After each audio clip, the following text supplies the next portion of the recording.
ผมให้พี่น้องวันนี้เขาจะมาขับรถเนาะซึ่งอันนี้คือสภาพยามแรงอยู่ในนครหลวงเวียงจันทน์เนาะอยู่แถวเขตโพนสะอาดแล้วก็ออกไปทางโพนเข่งหรือว่าถาดหลวงเนาะอันนี้ก็คือเรากำลังขับรถไปเนาะ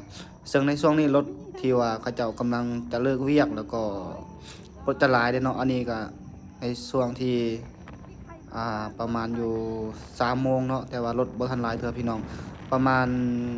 4 โมง5 โมงเนาะเส้นทางเขตนี้จะไปบ่ได้เลยเพราะว่ารถจะหลายแล้วก็รถติดหลายเนาะพี่น้องคือขนาดซ้ำนี้รถยังหลายเลยพี่น้องเห็นบ่รถมันจะมีรถพนักงาน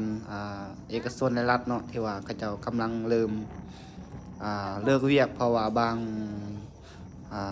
บริษัทเขาเจ้าจะเลิกไว้บางบริษัทก็เลิกช้าเนาะพี่น้อง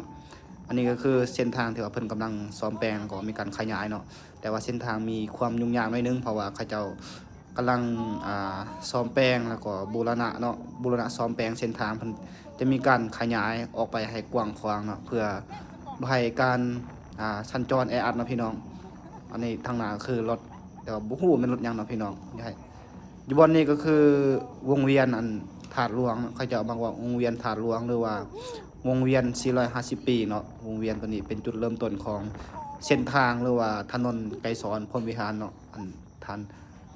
านผู้ชมเนาะพี่น้องที่เห็นนี่ขอขอบใจเด้อที่ติดตาม